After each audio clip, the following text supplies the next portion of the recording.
Your Canadian passport just dropped from 5th to 10th place globally for travel freedom in 2025. Once your golden ticket to 185 destinations visa-free, it's now hitting walls at immigration desks from Miami to Melbourne, leaving thousands of Canadians shocked at suddenly closed borders. United States. The 49th parallel used to feel like an invisible line between neighbors. Now it's starting to look more like a fence. In 2025, crossing into the United States as a Canadian has become noticeably more complicated, with secondary screening rates for Canadian visitors jumping 68% at major airports like Seattle-Tacoma in Detroit Metro. What changed? It's not one dramatic shift, but a slow accumulation of friction. The ongoing softwood lumber disputes have created underlying diplomatic tension that's trickling down to individual travelers. Trade disagreements over dairy quotas and aluminum tariffs have politicians on both sides making pointed remarks about unfair practices and economic nationalism. You'll feel it most at customs. Canadian business travelers report being questioned for hours about their work activities, with immigration officers demanding detailed company documentation and proof of return travel. Frequent border crossers who used to breeze through nexus lanes are now finding themselves pulled aside for enhanced screening, sometimes without explanation. The data tells a story. Canadian B1 business visa rejection rates increased from 8% in 2023 to 19% in 2024. Processing times have stretched from 2 weeks to 6 weeks on average. Even tourism is affected. Canadian families report unexpected delays and additional questioning at entry points, particularly if traveling to multiple states or staying longer than 2 weeks. Border agents won't admit to targeting any specific nationality, but Canadian travelers consistently describe a cooler reception, more paperwork requests, and longer wait times. The special relationship feels decidedly less special these days. While our southern neighbor tightens its grip, traditional allies across the Atlantic are following suit. United Kingdom. The United Kingdom used to welcome Canadians like distant cousins coming home for dinner. Those days are officially over. Starting January 1st, 2025, any Canadian planning to stay longer than 6 months needs a visa, ending decades of Commonwealth privilege that lets you live and work in Britain with relative ease. This isn't just paperwork shuffling, it's a fundamental shift in how post-Brexit Britain sees the world. The new electronic travel authorization system requires advance approval even for short visits, with processing fees jumping from £0 to £116 per application. Documentation demands now rival those for entering the European Union, requiring proof of accommodation, return flights, and financial stability for stays as brief as 3 weeks. The digital nomad crackdown hits particularly hard. Canadian remote workers who used to spend months working from London cafes or Edinburgh co-working spaces are now finding themselves classified as illegal workers. Immigration raids in tech hubs like Shoreditch have specifically targeted long-stay visitors from Commonwealth countries, with several Canadians facing deportation and 5-year entry bans. Work visa pathways tell an even starker story. The Tier 2 skilled worker program, once accessible to Canadians, now requires employer sponsorship worth £26,000 minimum. Youth mobility schemes that brought thousands of young Canadians to Britain annually have been cut by 75%. Even ancestral visa applications from Canadians with British grandparents face new restrictions and higher rejection rates. The message is clear. Britain's global aspirations no longer include preferential treatment for old Commonwealth friends. From Commonwealth connections to European destinations, the restrictions are spreading eastward. Germany. Germany's reputation for efficiency just took a detour when it comes to Canadian visitors. What used to be a straightforward 2-week visa process now stretches 8 to 12 weeks, turning spontaneous European adventures into months-long planning ordeals that often end in frustration. The bureaucratic maze starts with financial requirements that would make a bank auditor proud. Canadian tourists must now prove they have at least €100 per day of their planned stay, plus accommodation costs, held in accessible accounts for at least 3 months prior to application. A 2-week vacation to Berlin? You'll need documented proof of nearly €4,000 just sitting in your bank account. Business travelers face even steeper hurdles. The tech and consulting sectors, where many Canadians found lucrative short-term contracts, now require extensive pre-approval processes. German authorities demand detailed project descriptions, client contracts, and tax clearance certificates that can take months to obtain. Canadian consultants report losing contracts simply because German companies won't wait for visa approvals. Student exchange programs tell a similar story of declining access. The DAD scholarship program, which brought over 800 Canadian students to Germany annually, has reduced Canadian allocations by 43% since 2024. University partnerships with Canadian institutions face new restrictions, with some programs suspended entirely due to processing delays. Even approved applications come with strings attached. Germany's consulates now issue more single-entry visas to Canadians, preventing the multi-country European trips that made the continent so appealing to Canadian travelers. As Western Europe tightens, Eastern allies are implementing even harsher measures. Poland. Poland used to roll out the red carpet for Canadian visitors, celebrating shared democratic values and NATO partnership. That welcome mat has been yanked away with startling speed. Visa denial rates for Canadians have exploded by 340% since 2024, making Poland one of the most restrictive European destinations for Canadian passport holders. The official explanation centers on security concerns, but the reality is more complex. Polish authorities now conduct extensive background checks on Canadian applicants, scrutinizing social media posts, travel history, and even professional associations. Applications that previously took 2 weeks now stretch to 3 months, with many ending in rejection letters citing vague national security considerations. Geographic restrictions add another layer of complexity. Canadians are now prohibited from visiting regions within 50 kilometers of the Ukrainian border, including popular tourist destinations like Przemysl and Rzeszów. Even approved visitors face movement restrictions, with some required to register their location daily with local police. Business partnerships have suffered dramatically. Canadian companies with operations in Poland report contract cancellations and frozen investments. The energy and technology sectors, where Canadian firms had significant presence, now face regulatory barriers that effectively block new ventures. Some established Canadian businesses have been forced to relocate operations to neighboring Czech Republic or Slovakia. The shift reflects broader geopolitical anxieties about foreign influence and economic security.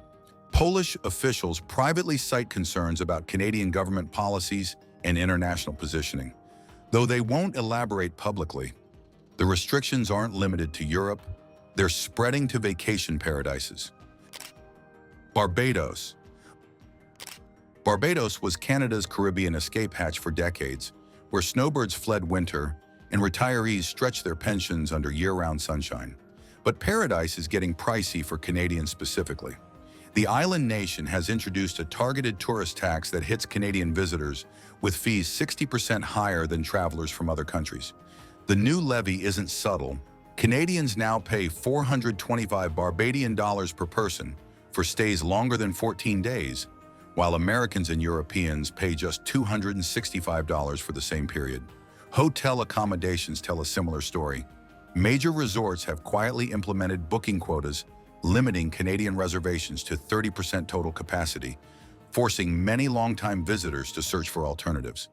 Investment visa changes have blindsided Canadian retirees who built retirement dreams around Barbados residency. The minimum investment threshold for Canadian applicants jumped from $250,000 to $600,000 in early 2025. Existing Canadian residents face new annual fees and reporting requirements that don't apply to other foreign nationals. The shift follows several high-profile cultural incidents involving Canadian tourists, including social media controversies over insensitive beach behavior and complaints about Canadian visitors treating local staff poorly. Barbadian officials cite sustainable tourism goals, but the policies specifically target Canadian behavior patterns. Local business owners privately admit the measures aim to reduce economic dependence on Canadian tourism, which historically represented 42% of visitor spending. The message is clear. Barbados wants fewer Canadian visitors who spend more money.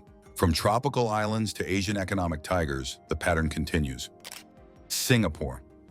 Singapore built its reputation as Asia's business gateway by welcoming international talent and investment. For Canadians, that door is now closing with precision-engineered efficiency. The city-state has implemented enhanced screening protocols that specifically target Canadian business travelers, turning what used to be seamless entry into hours-long interrogations at Changi Airport. The changes hit your wallet first. Visa processing fees for Canadians have tripled from 100 Singapore dollars to $300 since January 2025, while fees for other Western nationals remain unchanged. Business visa applications now require detailed financial audits and company background checks that stretch processing times from 3 days to 6 weeks. Access restrictions add another layer of complexity you won't see coming. Certain districts in Singapore's financial core now require special permits for Canadian visitors, including parts of Marina Bay and Raffles Place, where many international businesses operate. Some government facilities and trade centers have quietly banned Canadian nationals from specific events and conferences. The technology sector faces the harshest limitations. Canadian firms report contract cancellations and partnership suspensions, with Singapore authorities citing strategic security considerations. Joint ventures between Canadian and Singaporean tech companies have dropped 78% since late 2024, effectively ending decades of collaboration in artificial intelligence and fintech development. Privately, Singaporean officials expressed concerns about Canadian foreign policy positions and economic intelligence gathering. The message is unmistakable. Singapore's future lies with regional partners, not Western allies who might compromise its neutral stance. Even countries seeking tourism revenue are making exceptions when it comes to Canadians. Thailand. Thailand has been the ultimate budget paradise for Canadian travelers for decades, where your dollar stretched like elastic and visa requirements barely existed. That era just ended abruptly. The Land of Smiles eliminated visa on arrival privileges for Canadian passport holders in March 2025, forcing advance applications that now take up to 8 weeks to process. The shift goes deeper than paperwork. Thai authorities have implemented comprehensive background checks for all Canadian applicants, scrutinizing social media profiles, employment history, and previous travel patterns. Digital nomads face particularly harsh treatment, with immigration officers conducting surprise raids on co-working spaces in Bangkok and Chiang Mai, specifically targeting Canadian remote workers operating without proper permits. Business crackdowns tell an even more dramatic story. Canadian-operated restaurants, tour companies, and accommodation services across Thailand are facing license revocations and forced closures. Authorities cite unfair business practices and tax compliance issues, but the enforcement patterns clearly target Canadian entrepreneurs. Over 60 Canadian-owned businesses have been shuttered since the policy changes began. Health requirements add another barrier you won't expect. Canadian arrivals now face extended quarantine protocols lasting up to 10 days, regardless of vaccination status, while other Western nationals enter freely. The quarantine facilities charge premium rates, adding nearly $2,000 to any Thai vacation. Thai officials privately cite concerns about Canadian tourist behavior, particularly incidents involving disrespect at Buddhist temples and conflicts with local customs. The message is clear. Thailand wants quality visitors who respect local culture, not budget travelers seeking cheap thrills. The restrictions extend beyond tourism into investment and retirement havens. Costa Rica. Costa Rica used to be the promised land for Canadian retirees, where pension dollars bought beachfront living and year-round sunshine. That retirement dream is now colliding with harsh new realities designed to keep Canadians out. The Pensionado Visa program, which allowed retirees with monthly incomes of just $1,000 to gain residency, now requires Canadian applicants to prove monthly income of $3,500, a threshold that excludes most middle-class Canadian retirees. Property ownership has become equally restrictive. New regulations limit non-resident Canadians to purchasing properties worth less than $200,000, effectively blocking access to desirable coastal areas where most retirement communities exist. Existing Canadian property owners face annual reporting requirements and taxation changes that don't apply to other foreign nationals. Investment residency applications tell an even starker story.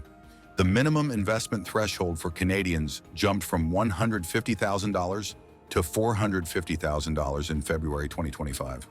Processing times have stretched from 6 months to over 2 years, with rejection rates climbing to 47% for Canadian applicants compared to 18% for Americans. Banking restrictions add the final barrier.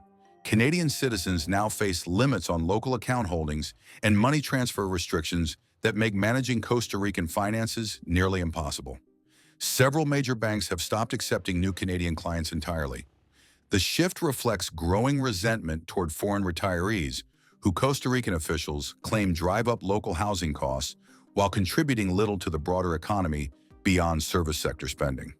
Even emerging markets once eager for Canadian investment are reconsidering. Vietnam.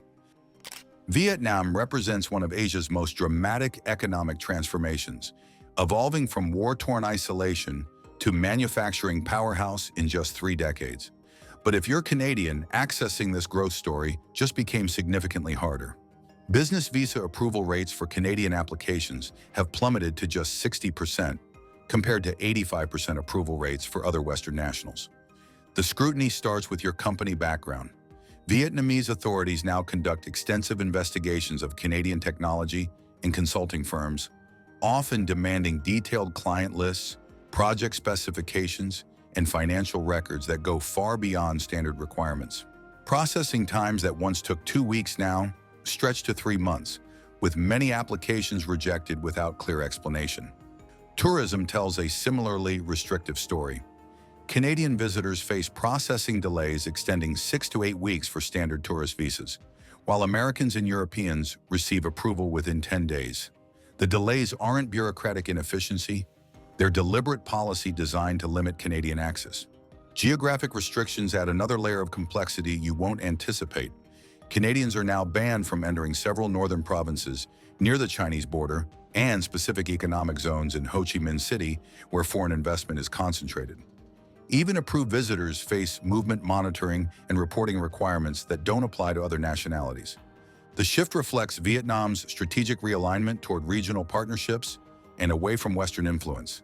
Canadian firms report contract cancellations and investment barriers that effectively freeze business expansion.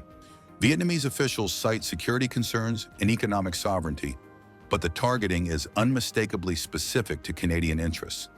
The final destination on our list represents the most dramatic shift in Canadian travel freedom. Australia. Australia was supposed to be different. 2 Commonwealth nations sharing the Queen's face on their currency, similar histories, and decades of mutual respect and cooperation. But even this relationship is fracturing in ways that would have seemed impossible just 5 years ago. Australia has slashed working holiday visa quotas for Canadians by 40%. Ending a program that brought over 12,000 young Canadians down under annually since 1976. The skilled migration pathway tells an even harsher story. Canadian professionals now face point system requirements that effectively exclude most applicants, with minimum scores jumping from 65 to 90 points. Healthcare workers, teachers, and engineers who once found easy pathways to Australian residency now encounter rejection rates exceeding 70%. Most shocking of all, Australian immigration officials are seriously considering tourist visa requirements for Canadians for the first time since 1976. The proposal, currently under parliamentary review, would end nearly half a century of visa-free travel between the 2 nations. Trans-Pacific partnership tensions provide the backdrop.